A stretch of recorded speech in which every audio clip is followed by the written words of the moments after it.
Good morning. This is the JP Dinnell podcast for our YouTube exclusive Q&A session. I am JP Dinnell, and as always, I have Lucas here with me. What's up, dude?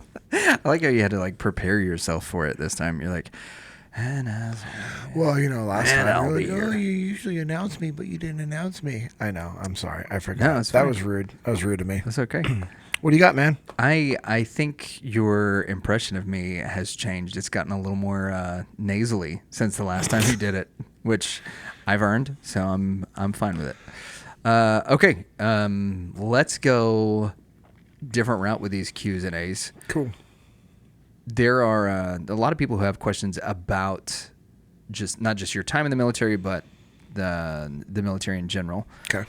One of the first ones, this is from Tony Jackson, 4099. Are there some people that you believe just shouldn't be in the military? Yes. Okay, that was good.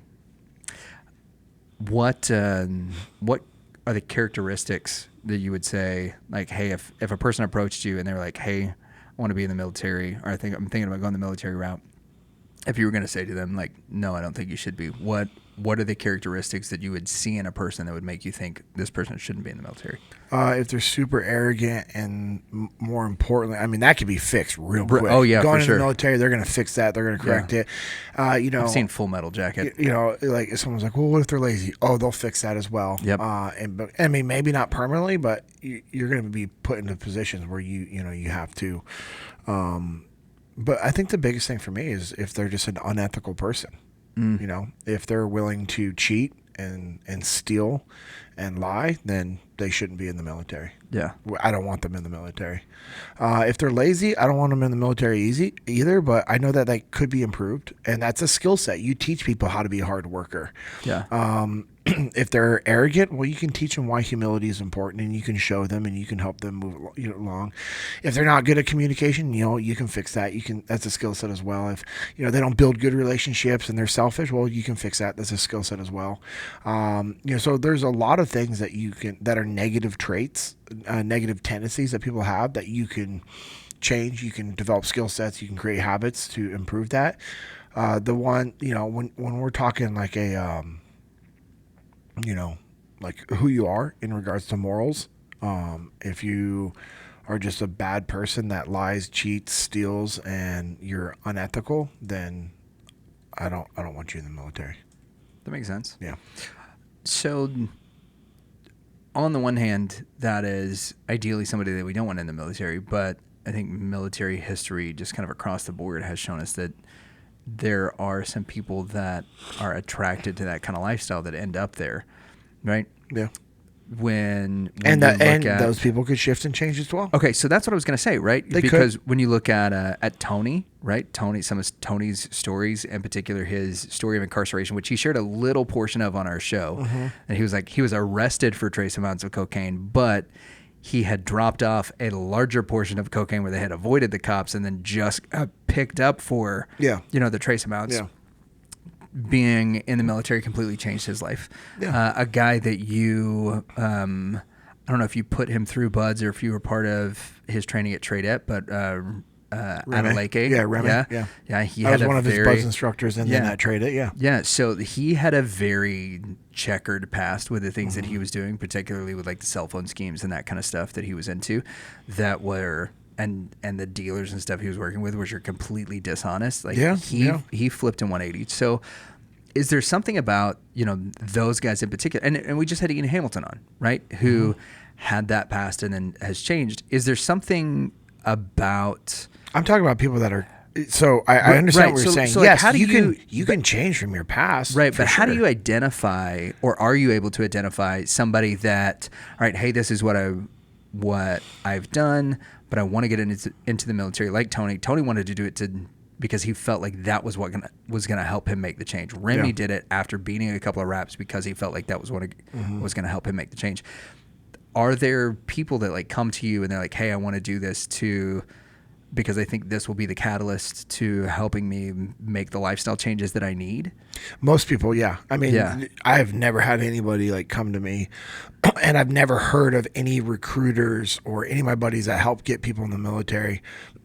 Sorry, I've never heard of somebody coming to me like, "Hey, man, I want to go in the military so I can like screw people over. I can get one Right. up." So I think people that are going in the military understand like, hey, this is service to their nation. And I mean, you're not going in the military for the glory. You're not going in the military for Right. the pay. I mean, now some people, that military pay might be better than what they currently have and Sure. provide stability, but you're not going there for credit and recognition. Like Yeah. that's just not what you're going to get.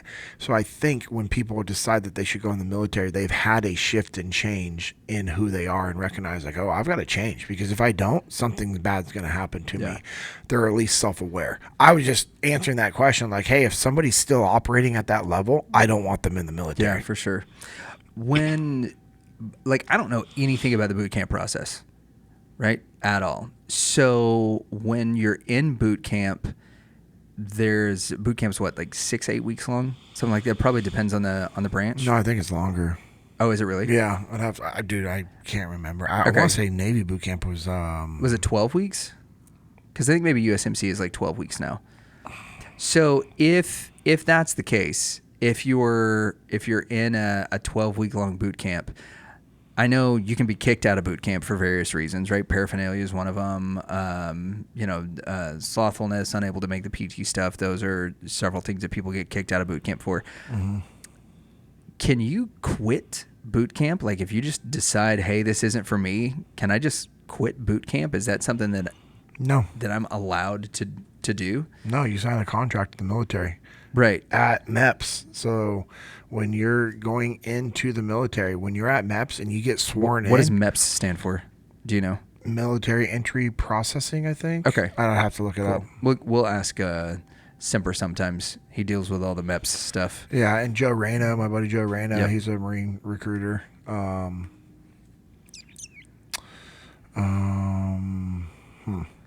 me think.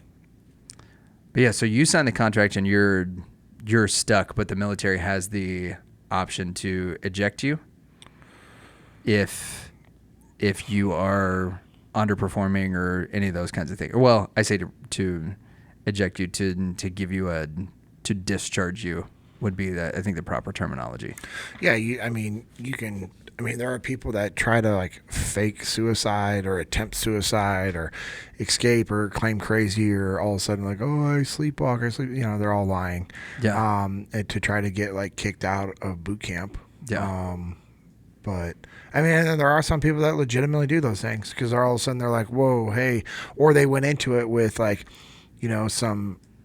some issues in their life and they recognize like, oh, I've made a horrible decision, I don't want to do this, and then they try to kill themselves because they think unfortunately that's like the only way out, which is horrible if you really think about that.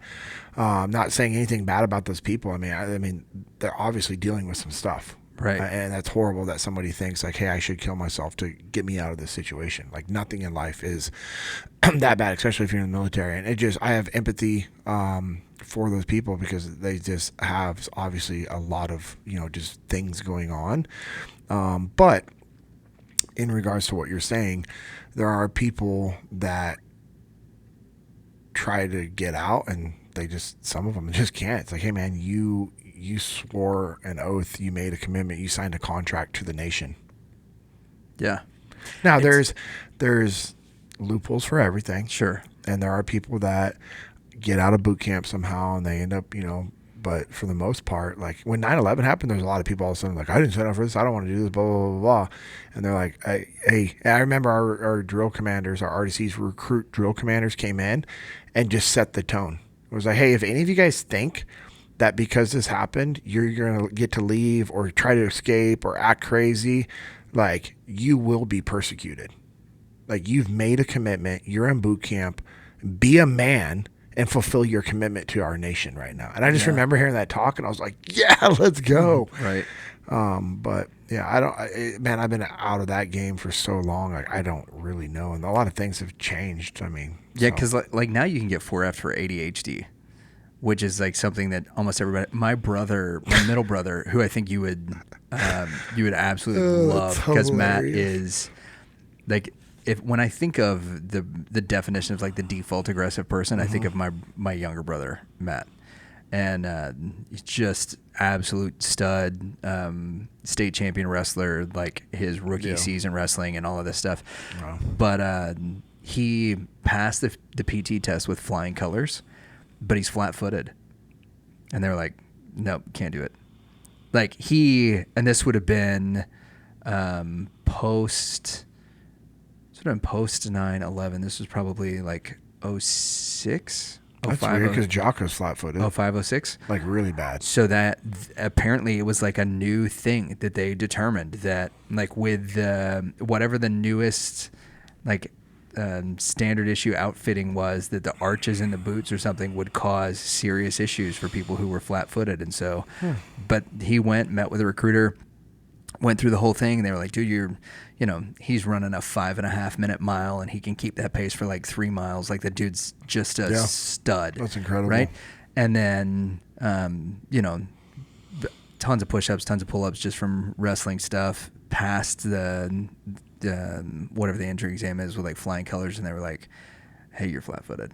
Like you can get a doctor to help you with some orthotics that'll like slowly change that over time. But, that we would have to disqualify you because you're flat-footed. So don't waste your time trying. And I was like crushing for him whenever he was a senior in high school.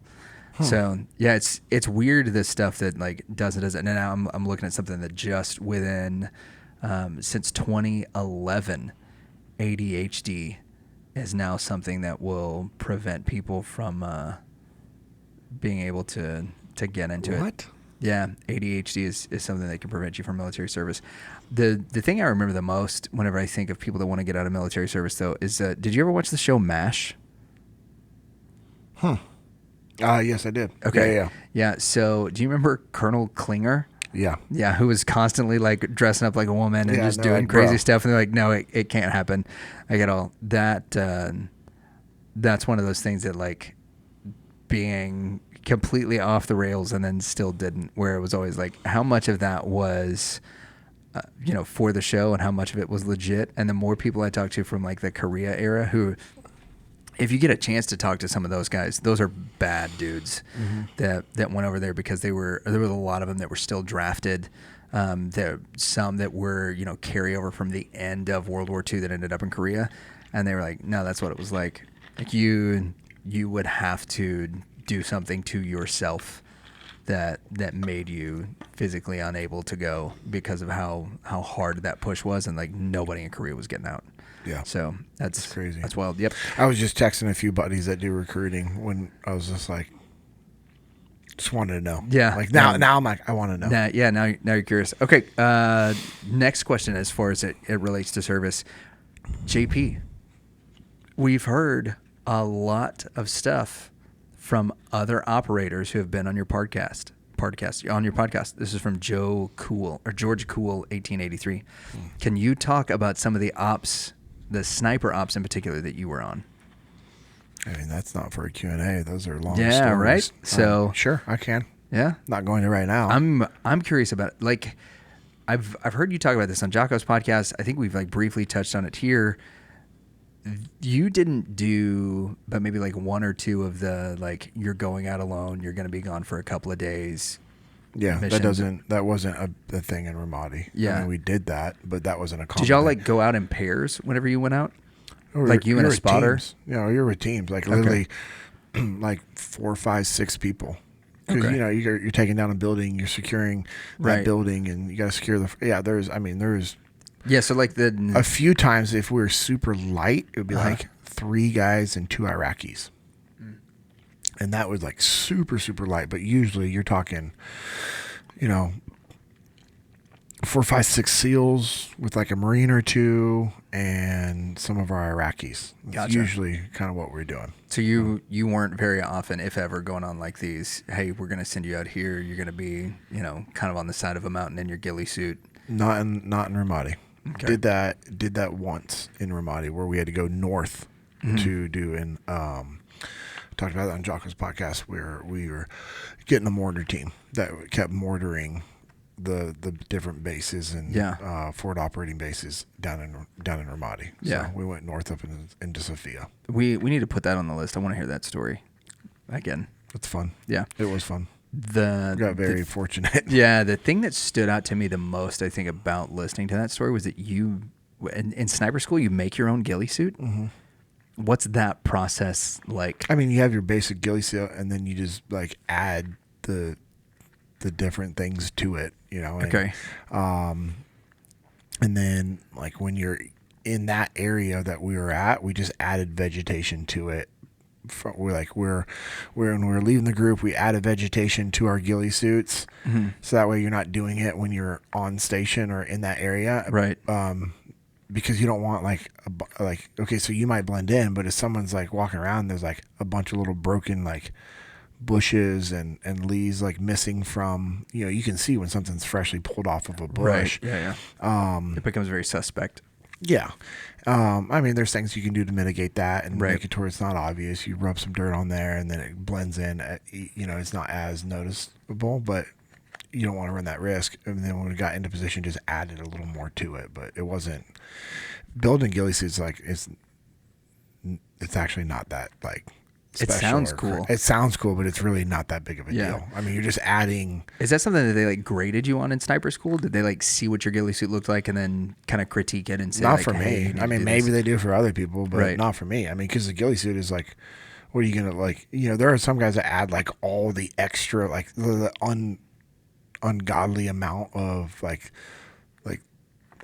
I'm drawing a blank on what they call it, that they tie to the suit that hangs off, that then you add like the bushes and leaves and stuff too. It's like, bro, you look like a freaking Wookiee. Like you're not like you look like Swamp Thing. Yeah, that's a movie thing, right? You know, nobody's like Tony and I were talking about this at the because he was on his red cell training. He was like talking about his ghillie suit that he was wearing, sneaking up on folks. Yeah, and he actually didn't even have like a ghillie suit, I think, right? Yeah, when he got called back, he didn't. He was talking about there was a couple of areas where he was yeah, like, and close, him and I were talking about this. Of course, it's just like you just add what you need, like the things that like have all this extra stuff to it. Like, bro, it's not practical. You're like, oh, look at the shag rug laying out in that field. You're over. It's like we must have really watered that area really well. There's like a 3 foot by 6 foot plot just over bush. there. It just looks amazing. Just that bush. Let's go crazy. You missed a spot when you mowed. Yeah, there's some people get ridiculous with it, but you know, if someone's people are doing it for fun and like it's what they want to do and it's their hobby of building out ghillie suits and go trying to blend in with stuff. Is that like a legit hobby that some guys have? You should go to a local airsoft field on the weekend. Okay. I understand, right? Like the airsoft guys get way into that stuff. But I mean, as far as like actual operators, were there any guys that like were, no. What was not that I know of. Yeah. I mean, there might be out there, but I'm just saying like the guys weren't like building custom ghillie suits on the weekend. You have your ghillie suit. And when you guys were on rooftops, and they're hot, bro. Yeah. Well, because anything in Iraq is hot. No, I'm saying it. Like the ghillie suit in general is just hot because it's a super thick, like items of clothing that you're putting on that has all this other stuff on it, and it has to be thick on the bottom because you're using that to crawl. Right. Oh yeah. Yeah, and then it has like it had a little hook on,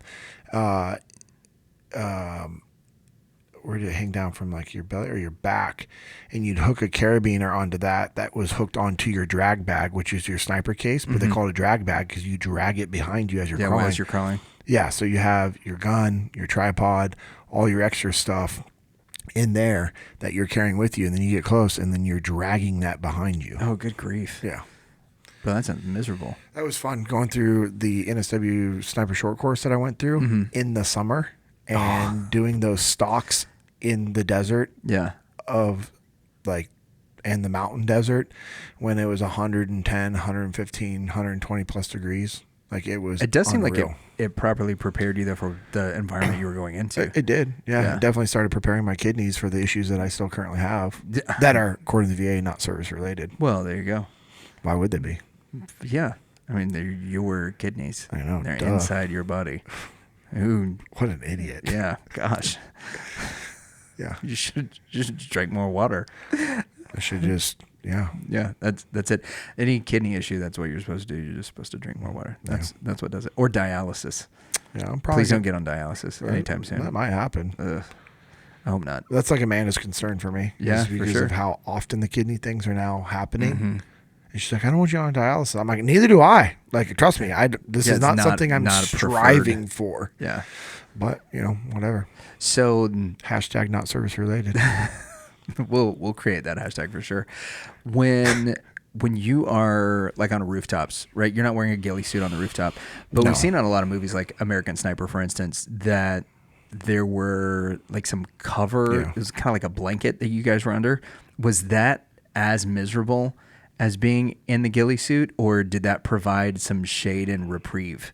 Because it feels like that could go either way, right? Because like a tent is really nice to have in the summer in Texas, like a little pop-up. Yeah. But if you create one of those pop-ups, like when we go predator hunting, right, or varmint hunting, when we're stalking coyotes in the summer, right, we want to be under something, and so we'll take a little camo blanket or canvas something and kind of pop it up.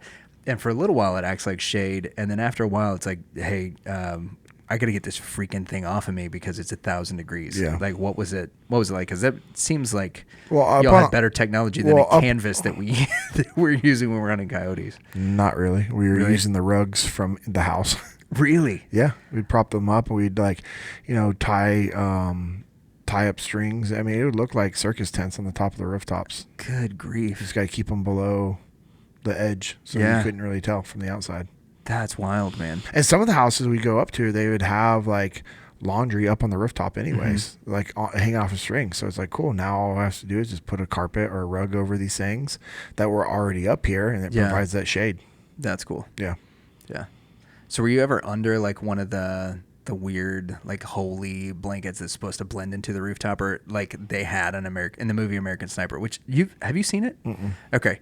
So they have these they look almost like linen blankets that are there's a lot of like wind that looks like it can pass through them, but they're supposed to blend in the movie, right? They're supposed to make it look like it's just a regular rooftop with no thing. I'll have to find a clip because it sounds like that might be more cinematic than reality whenever it comes to that kind of stuff. It's a movie, maybe. But, right. Even though they had guys advising on it, they're like, yeah, that sounds cool, but not cool for a movie. So they would just change things up. Yeah. So does that, I mean, did you carry something that was that was supposed to be essentially like roof camouflage to cover you in case? Something that if you layered and kind of offset it it would help with the shade. Yeah. Because, but mostly you just take what's already at that person's house and just use that. That makes sense. Yeah. All right. Yeah. So cool, man. All right. Well, hey, as always, we appreciate all of you guys for supporting the podcast. Listening, obviously, is a great way to support what you're doing right now. So thank you. And for those of you that share it, we appreciate you. I know there are some people that share it on social media, and that's awesome. You add the link, which is huge, because it just takes one less step out of somebody else's steps that there's needed to come listen to it. You're making it easy. I know some of you guys also literally copy, paste, and send it out in text messages, which is awesome. Thank you for those that are subscribed. We really appreciate that. The notifications, having those turned on so you know when these come out, we really appreciate that. So just thank you for all the support. It's been awesome. And, honestly, the best way that you can support us is to keep going out there and getting after it, because when we have more humans that are trying to be better versions and help other people, that's what we want. That's what we need. The intent behind this podcast was to help grow the kingdom, which is the kingdom of God, to help spread the word and the gospel about just God's grace and love and seeking and finding salvation through Jesus Christ. That's, the intent, and also spreading awareness about Echelon Front and what I do at Echelon Front and the events that we have to drive people to Echelon Front for training and consulting. That's what we want. And then also we just want to provide value. And that's the ultimate goal. And if we're able to do those three things consistently, which we've been able to thankfully, to God's grace, that we've been able to do that. We want to keep doing that. The biggest thing is for you to go out there and just be a good human, like help other people. And when they see that difference in you, that's the best way to help spread the support for what we do. So we appreciate you guys. So as always, go out there, do the work, keep getting after it. And remember, never settle.